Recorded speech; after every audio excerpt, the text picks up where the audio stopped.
one of the emerging intricacies with the pick ban. We always have over the course of the tournament some of these little tweaks as we get further and further, deeper and deeper in. And we saw really excellent play from T1 yesterday, protecting Gumayusi on the Jinx, of course, as being able to use the Tahm Kench with Senna. Well, there is both of Aiming's champions taken away here. Xayah and Kai'Sa have been by far his favorites. Of course, does have a pretty extensive champion pool. I don't want to say the Ezreal word. Oh, no, I did. There I go. But he is certainly one to fall back we're to failing Ezreal. at all these words, yeah, these banned words. Whew, and it was an E word as well. I think actually Talia is now unbanned as a word after Palafox Talia yesterday. So we'll continue kind of down the beaten path here with BDD synonymous with Azir. Yeah. So that is a no-brainer first pick, insta-lock there. So much confidence in this player on Azir. And I wonder whether Dplus are going to go towards some of that Tahm Kench priority that we've starting to see crop up. Certainly is something that Kellin has played a lot in the past.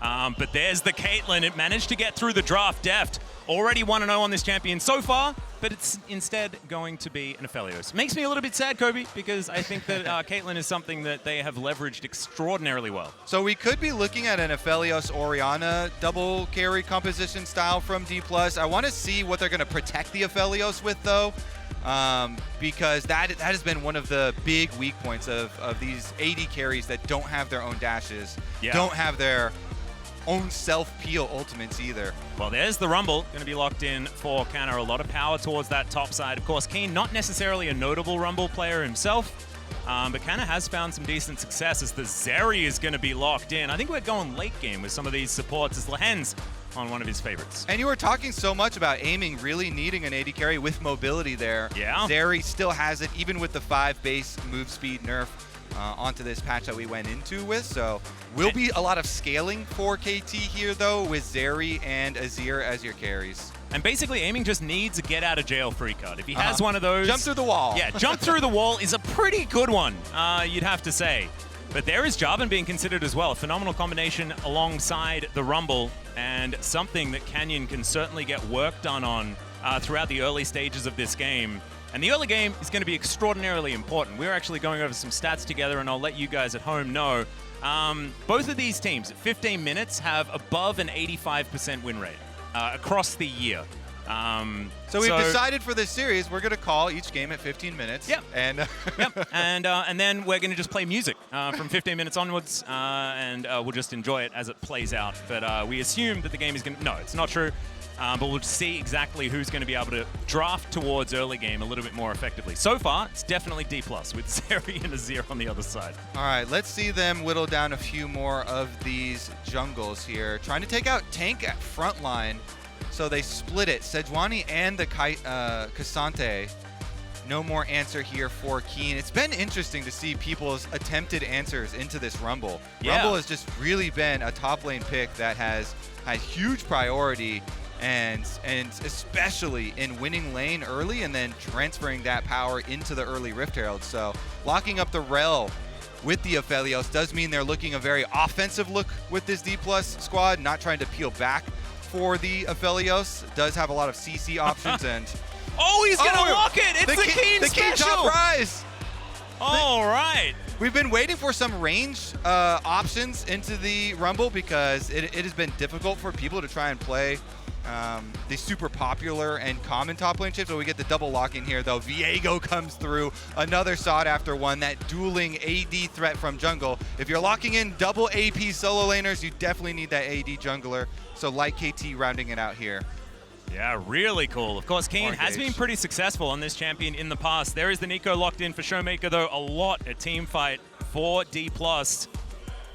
And as far as red side drafting is concerned, I actually feel like Dplus are going to walk away pretty happy from this one. But if KT can get to 30 minutes in this game, I have a feeling they're going to be pretty happy. Yeah, I was going to say, Dplus very happy, especially if we are actually calling the game at 15 minutes. Yeah, right?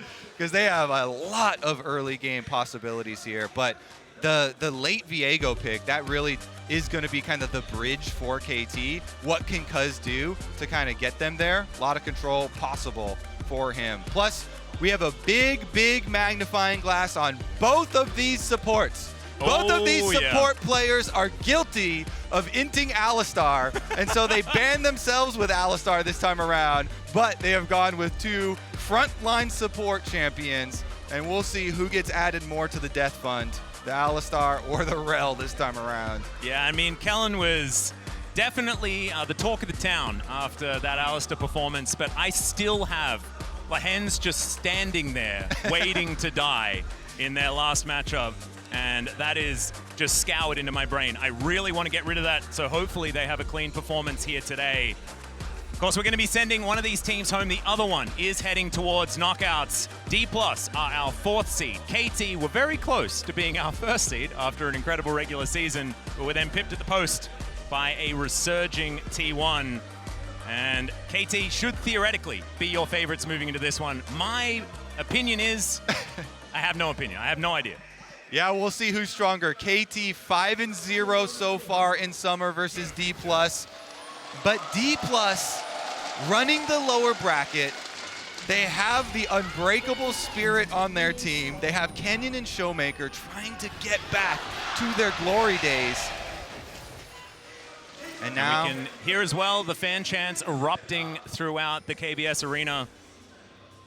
Feels a little bit like home, you know, it feels like LoL Park. It does. I was looking around when we first got up to the caster booth also, and I saw all of these Canyon, ShowMaker jerseys over here, and I was like, oh, this must be the Dplus side of the arena. And then I looked at the rest of the arena, and they're just everywhere. Deft jerseys everywhere. So it seems like Dplus definitely have some crowd favor. They certainly do. Just a reminder, guys, you can connect your League of Legends account with Prime Gaming. You can grab the exclusive experimentation emote, and then you can flaunt your stuff.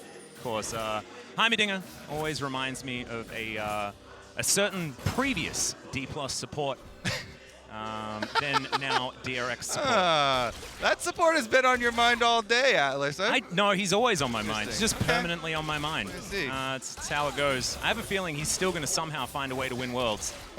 We'll see whether he can. Here on this bottom side, Deft and Kellin. Sometimes, as an Aphelios in some of these matchups, you can have a rough time early, but against Zeri, you're probably not going to. May not necessarily see too much action in the early game, but Ignite has been taken on the top side of the map by Canna, following the Huni rules. You love to see it. We'll see whether it's actually going to be successful up into the Ryze, because Kiin has been a great Ryze player for years, and he might just be able to bully this Rumble up towards the top side. Speaking of bullying, BDD in a little bit of trouble here in the mid lane. Yeah, ShowMaker doing a good job harassing here. Mentioned it before, but APA posted on Twitter one of the little tricks with Neeko, talking about, Cute little hook is going to connect onto Deft there. Kellin just standing in front of his AD carry to try and keep him alive, but a good trade for KT already. If you are Neeko and you transform into the minion as your spells land, then you can count as a minion, and so you don't proc a lot of the runes or Doran's shield regen that proc only when champions hit you. So That's very cute. I didn't know that. All right, we'll see whether ShowMaker is going to utilize that tech. Generally, ShowMaker is known for really good emote tech. He was about to get a solo kill, I seem to remember. It was a couple of years ago, but managed to get the Teemo emote up in the middle of a play, which I thought was pretty impressive. I want to see how fully they embrace the Braum meta as well. That's true. The Braum emotes have been taking over. Which one do you think's better? Is it, okay, BDD taking a bit of damage, but I think he's going to be all right. Is Take Notes better, or is the Braum emote better? Because I loved the Take Notes. I mean, I did love the Take Notes. That one's really good for when you make a misplay and you can flash at your dead body. But the Braum just, it's so good. It really does resemble like the Keck W. Yeah, it's so true. It's gets everybody laughing. Here we go, though. We get our first move after Viego here. Cuzz has finally finished up his full clear into his Scuttle Crab, and so junglers, you can see on the mini-map, hovering towards mid, but that's going to be it. Everybody gets out. Yep. Cuzz gives away his position. Canyon knows exactly what's going on. Rift Scuttlers will be traded, like you were talking about. Canyon shouting out Fnatic here, which is fantastic, you know, supporting them before they play later on today. I mean, there was also interesting skin tech with that particular skin earlier on that Riot quickly fixed and changed. Yep. Where it would be a lot quicker with the flag animation. So happy to clean that one up in time. Calmly starting out my LCK experience, Atlus. I feel like this is very accurate, you know? Oh, absolutely. We're double LCK teams farming away, opposite sides of the desk. It's an immersive experience. Basically, you need to learn how to not talk about what's happening on the screen as much as possible. But I think you're pretty gifted in that department, Kirby. I think you'll be absolutely fine. We delve pretty deep into the caverns of the mind sometimes. Thankfully, we've been able to deal with the jet lag pretty easily this time around. Yep. ShowMaker with his fake Infernum in the mid lane, just having a bit of a good time. And BDD trying his best. You can see losing out on the health trades, but you just have to look at the CS numbers to know that it's pretty much fine, and there's not really too much to go off. I think the jungle is where we're going to see most of our action surround. Yeah, and BDD kind of expecting that for this matchup too, it seems like, because he went with the Conqueror instead of that Hail of Blades that a lot of mid laners were using for more lane prio. So we'll have the Conqueror for later for those big fights. Meanwhile, Mr. Canyon. Aiming, gonna get knocked up here. Canyon getting a decent amount of damage. Of course, no one's there for any follow-up, really, unless Kellin's flashing, but he's not going to. Aiming just going to be convinced to go home, and he might just say yes to that. Meanwhile, Deft with the real Infernum gets the shove into Drake priority. So, our first true action of the game. Oh, okay. ShowMaker walks to the side. That's the listing lazily to the left strategy. That is pretty good for avoiding skill shots. It is going to work out. This is called a free dragon. We do these quite a lot in the LCK, Kobe. It just means that we can stay calm. Everything's going to be 0-0, A-OK. Dplus will just get a few regen stats from the Ocean Drake. Nice calming Ocean Dragon here for all of the laners. And the golf claps erupt. Oh, is it going to be Cloud into Chemtech for the least interesting possible? I mean, I love Cloud Drakes, don't get me wrong. But Chemtech, though, I would say Chemtech Rift is one of the most exciting rifts. That's true. I'm more talking about the stats you get as a champion. Yeah. You're right. The Rift is better. Yeah, the Rift. Oh, but it is, you can use Blast Cones to get yourself to safety much more effectively. However, Neeko utilizes Mega Blast Cones better than most other champions because you can pop blossom from a million years away. And ShowMaker is a bit of a that one. ShowMaker is a bit of a troll sometimes too. So I want to see how fancy ShowMaker gets with his Neeko play. I also think that ShowMaker has been DK's best player so far this tournament. I think he's had a standout time here at Worlds so far, and he was one of the players that was really struggling throughout the regular season to kind of get his mojo. We know that ShowMaker is a guy that does play around confidence quite a lot. He's well aware of it, but hasn't been able to utilize it. But it feels like this Worlds, some of that pizzazz is coming back. And I'm really happy to see specifically that, because it was one of the heartbreaking stories, hearing and listening to all of these interviews that ShowMaker was given. You know, he was on the podcast with one of his top lane friends last year talking about how he feels like he doesn't take as many of the risky, I'm better than you, outplay maneuvers anymore. He feels like he has started to get more safe, and then he started talking about seeing League of Legends more as a job instead of really enjoying it. And then the super recent one this year, talking about how even going against some of the big name mid laners, he would start to feel nerves and types of things creeping into his play. So really happy to see him playing confidently, playing well with this team, because everybody dreams of those times. Canyon and ShowMaker, the dynamic duo. And 2019 to 2021, some nice glory years. No, absolutely. And I think that the Shy also has illustrated this. Winning Worlds as early as they did, it does mean that you don't quite put into context what kind of achievement that is until it's in your past, right? As Aiming's looking for a turret plate, he will be able to get it here. As Dplus are going to collect themselves a Rift Herald, uncontested once again. You continue to tell stories for about as long as you like there, Kobe. And of course, KT very happy to do this because they have Ryze, Azir, Zeri. I feel like we're going to turn into those wacky inflatable flailing tube people outside the gas station just shouting, "It's free!" Oh, well, this might be free as well, as Kellin is going to get knocked up, crashes down to try and get out of the way, and is going to be able to flash to safety. Does have to put that one on cooldown. That was almost some action with a result, and I guess having a flash down is certainly that. The flash down, the crash down, and the ignite down. Let's see. 1-for-1 summoner trade. There we go. Balanced as all things should be. Especially because even though it has a longer cooldown, he's got Hex Flash, so... Yeah, no, and I say this all the time. I think early flashing with Hex Flash is how you get the most value out of that summon, out of that Keystone choice. So it's quite possibly the most fun rune to ever use, Yep. so definitely want to get the most out of it.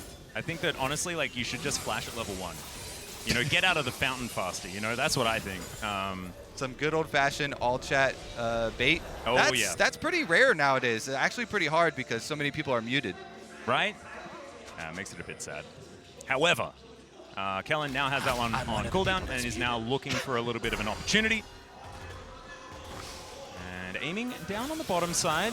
Just going to try and defend against Deft and Kellin as they do push up. He's got a fair bit of gold considering those plates that did go down. But of course, with no kills, haven't been able to see any acceleration. Haven't seen any Zeri certification moments, as Wolf would say in the LCK. We haven't really got there yet. We'll see whether aiming does get that slight advantage to really make Zeri feel like the old version. Yeah. Pretty nice and calm scaling so far. We've got a big 10 CS lead in the top lane for Kiin on his Ryze. Huge. Okay, so he's out of control. Kiin's going to have to be looked at here. We'll see whether Canyon is going to... Rod of Ages, Seraph build. So he's looking for the long con here, the double mana scaling build. And then we'll truly get to see why it's so iconic for him.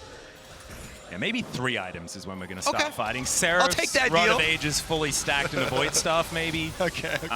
He might go Zhonya's in the middle, and we might be fighting on 4 items, Kobe. Can we craft some theoretical battles in our minds Yeah, now absolutely while we're waiting? Do you want to cast Some them? epic. Let's try and cast together a moment that we're thinking about that might happen in the future. Yeah.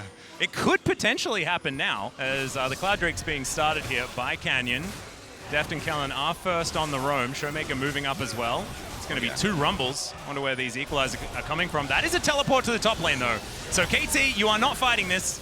You are giving up the second dragon, and you are moving away. Lehends not quite getting the memo, but I think he is going to be able to take that and teleport to the top lane. Kiin not going to get... Oh, he's going to get snared, actually. ShowMaker demonstrating some hitbox shenanigans with his Neeko. So good rotation here, and they utilize the 1 teleport available to them to make sure it's just 1 turret plate and not 2. But Atlus, that dragon was not free. That was a turret plate. There is a price tag on it. It might be cheap. It might be discounted. But it also means that Dplus are going to get this dragon to start stacking. And it's not going to be the Chemtech Soul that we were talking about. It is a Hextech Soul. So this will mean that Dplus, there could be more action because Hexgate's definitely going to be an avenue towards that, as Rift Herald is just going to charge through, and it's just Canyon getting the money, and KT are going to clear it up, so some turret plates do go over. DK still behind in gold in trade for the dragons. This might mean that we could get a little bit earlier action because Dplus need that, right? Because they're the team that is going to eventually get outscaled by KT, and so getting to the point where they have Soul available is going to be really strong.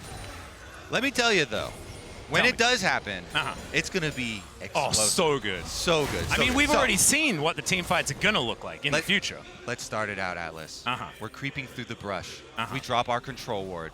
Kellin is there first on the Rell, ready for the flash ultimate crashdown play. He starts it out. Canyon follows up with the EQ, Cataclysm, then Canna lays down the Rumble ultimate, ShowMaker on the flank, and they wipe KT. Incredible. And in the meantime, Deft is taking the bot lane inhibitor turret by himself. Absolutely extraordinary stuff. He will then take the inhibitor as well because he doesn't like inhibitors, ladies and gentlemen. Oh, yeah. This time but then last it's going to respawn just when they least expect it. Just in time. And then all of KT, they're coming out of the fountain, streaming out of the fountain. They ace Dplus, and that's all she wrote. So that is what is there to look forward to. But we're not quite there yet. More turret plates on the menu here. 10 seconds until they fall down. Not actually going to get the last one. The ShowMaker does deter aiming from taking that. Storm Razor in hand for the Zeri. And a Kraken Slayer for Deft. And Storm Razor is pretty fun. Ever since the recent buffs, not so recent now, but ever since the buffs to Storm Razor, if the opponents do not have a super hard tank, like a top lane tank, I do really like this item as a rush item for AD carries. you can say, hey, you know, Cannon's going to get pretty tanky on that Jarvan. There's so much health in the Juggernaut combo, basically, with the Gore Drinker, with the Shojin. Kellin, though, I think he might remain a little squishy. Yeah, it's certainly been what it seems. Let's have a look at the lane economy snapshot. Still KT with some advantages. Thank you, MasterCard, for that one. But at the moment, I mean, we're not seeing anything that is anything to write home about, Kobe. Okay, this might be something. There's the Magnus on first blood at 15 minutes. Cuzz is going to go down, and Deft picks up the kill. And it's Kellin from the brush. Makes it happen on the Rell. No hesitation there.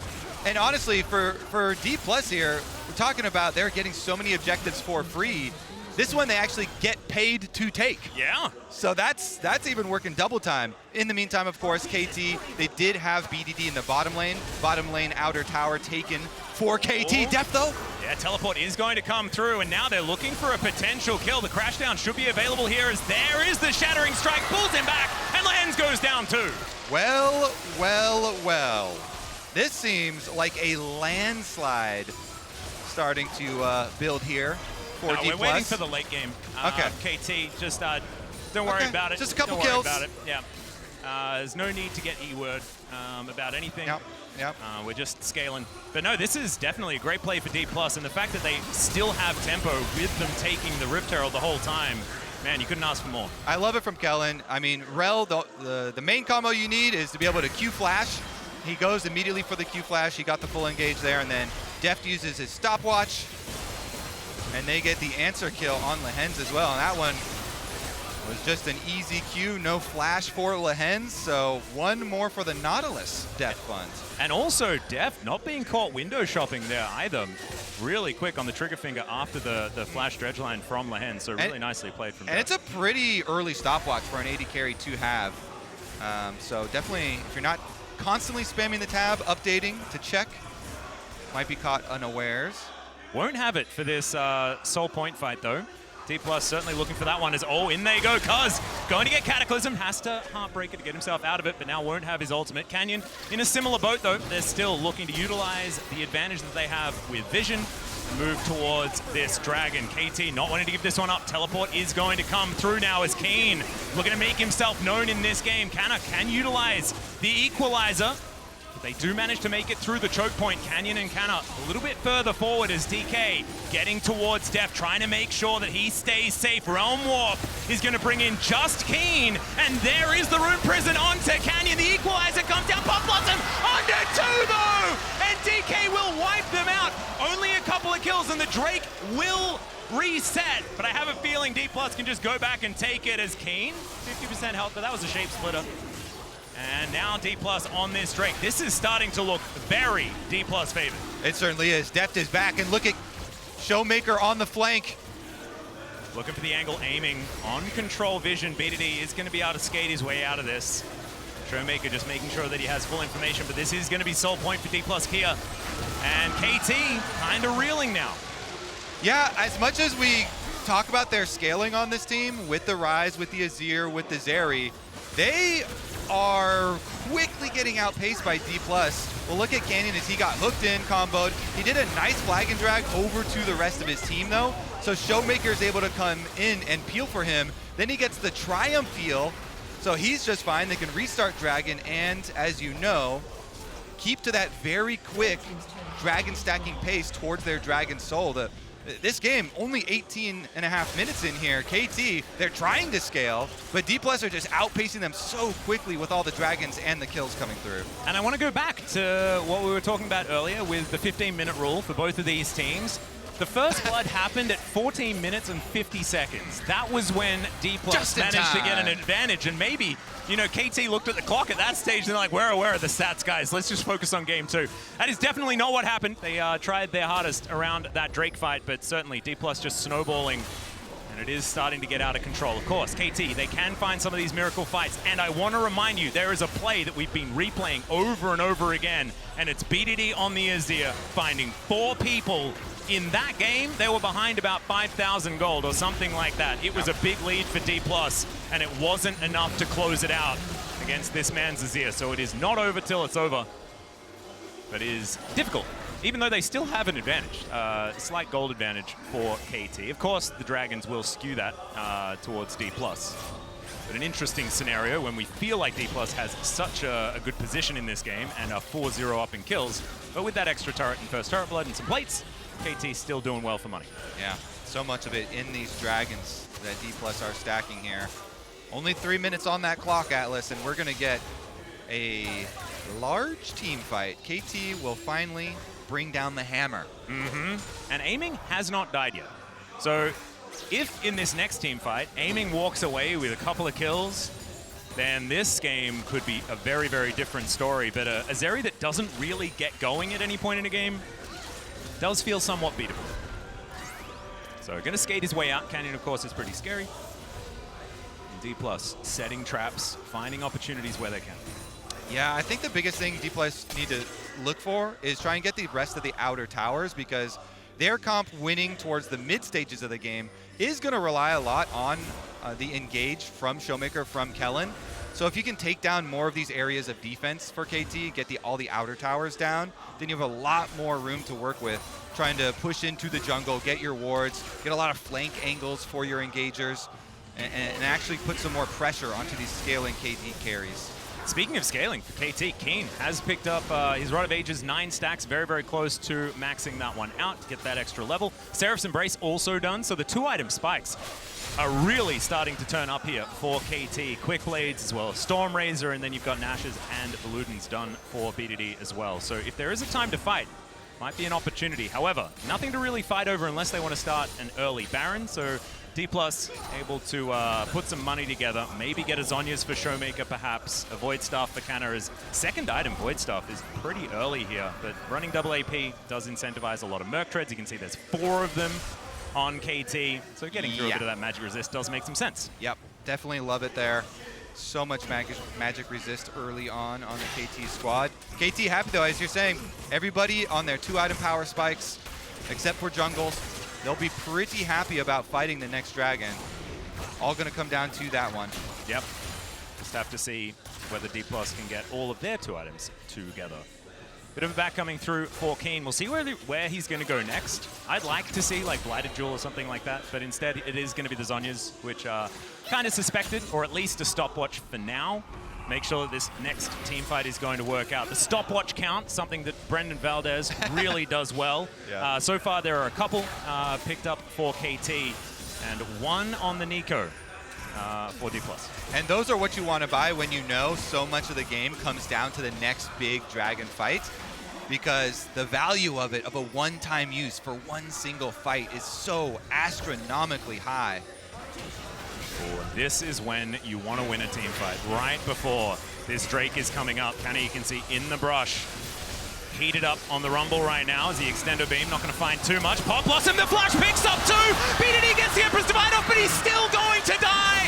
And Kiin, he'll break that stopwatch, but his life is still over for now! 2 swift kills on the solo lanes, and Dplus, they can move towards Soul! And it's a beautiful disengage after they get their 2 kills here for Dplus.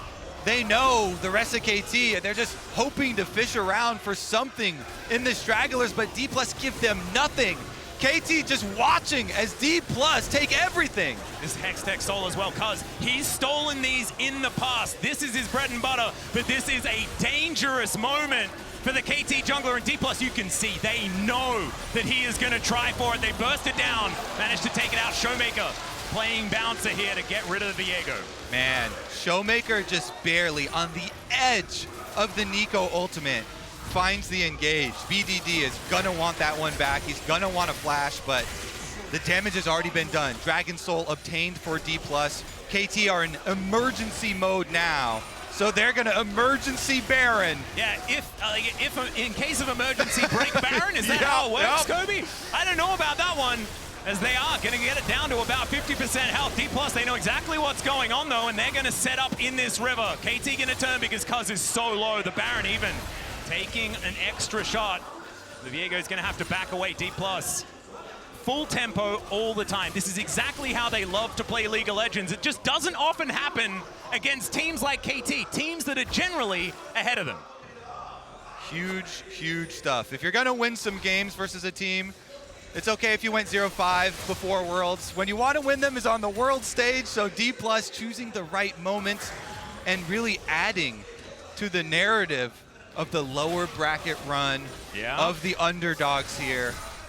And it's still so sad, right, for KT, because their run has been so difficult, but you still have to be able to string these wins together when they come up. And KT are a squad that have benefited from tough opposition, but are also one that can feel that pressure start to mount up.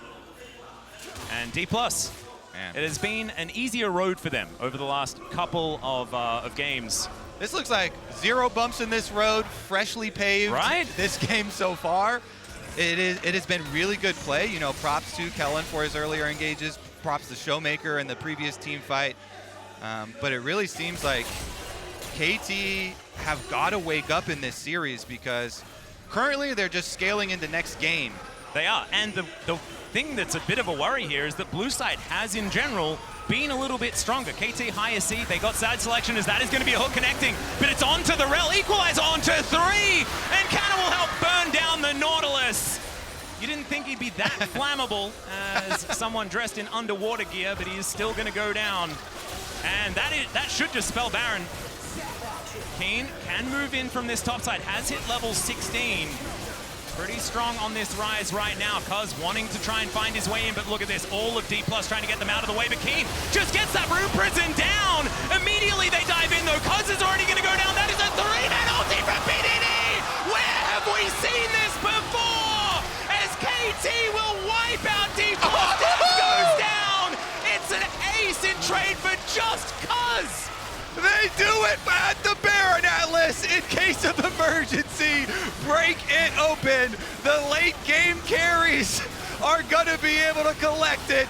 KT, they gave up 4 dragons, 2 Rift Heralds, a bunch of kills, but they will not give up this one.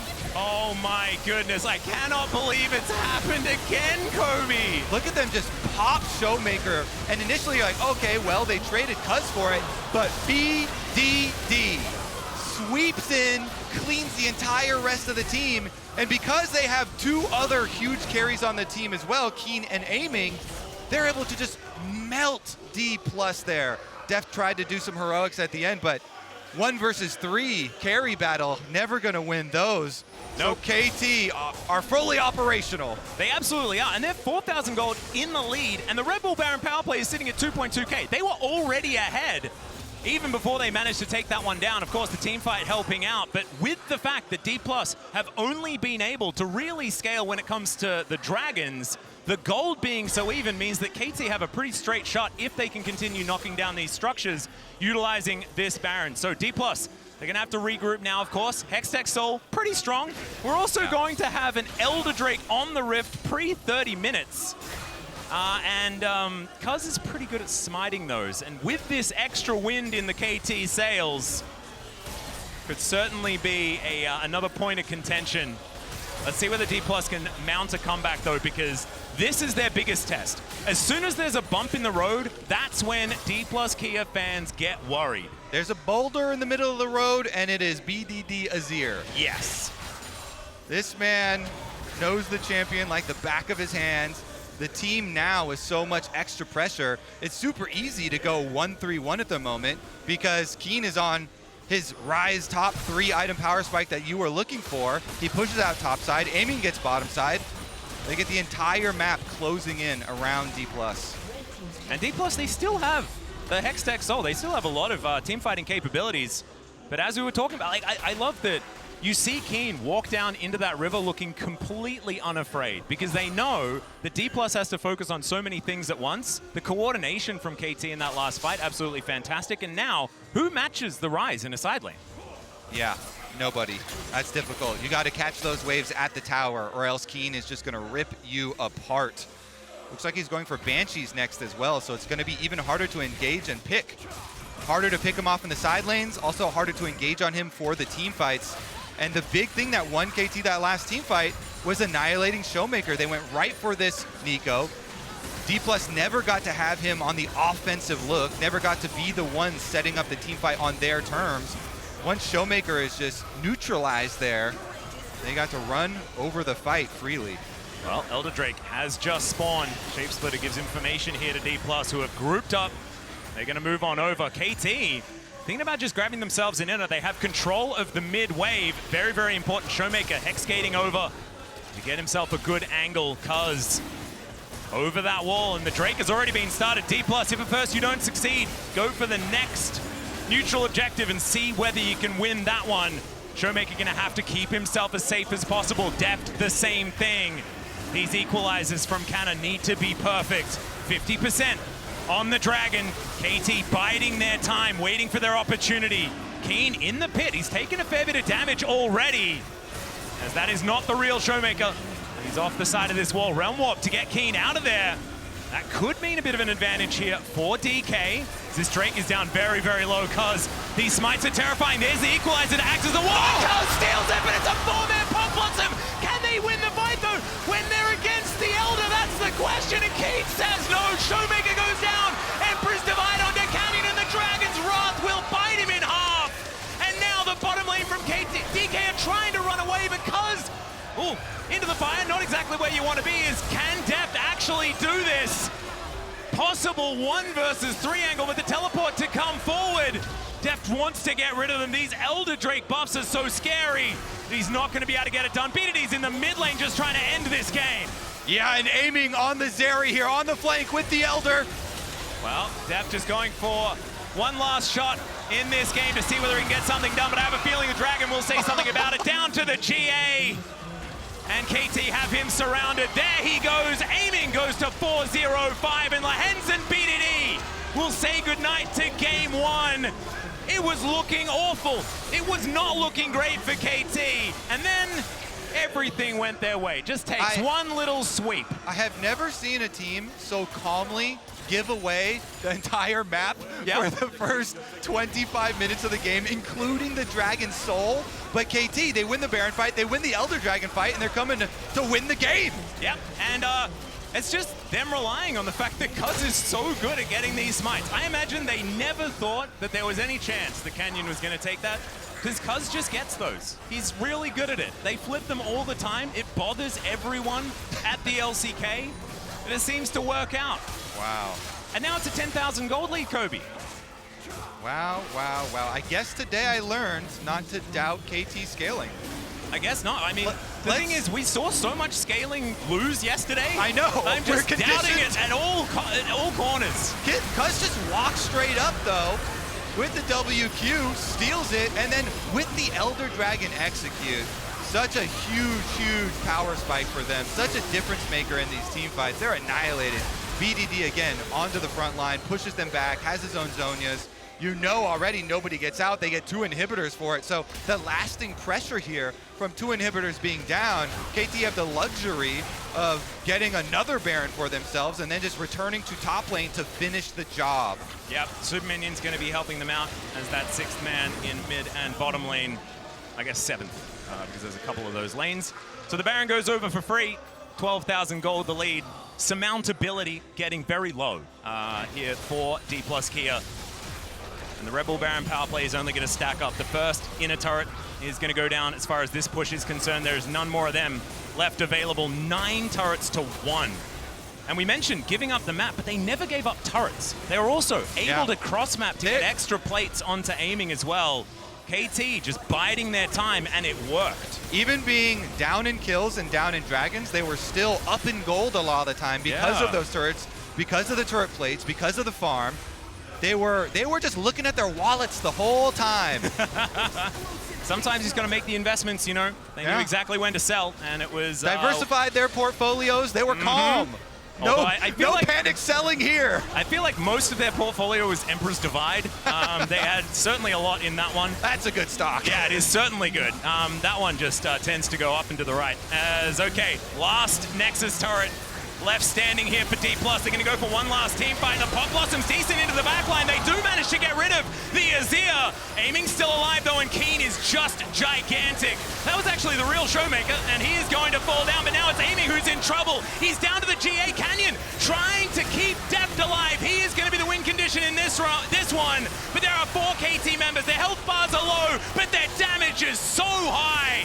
Red-white guns, I don't think are going to save TK here as Kiin just realm warps on top of Deft. Aiming locks down the kill. That will be the ace, and that will be game one for KT.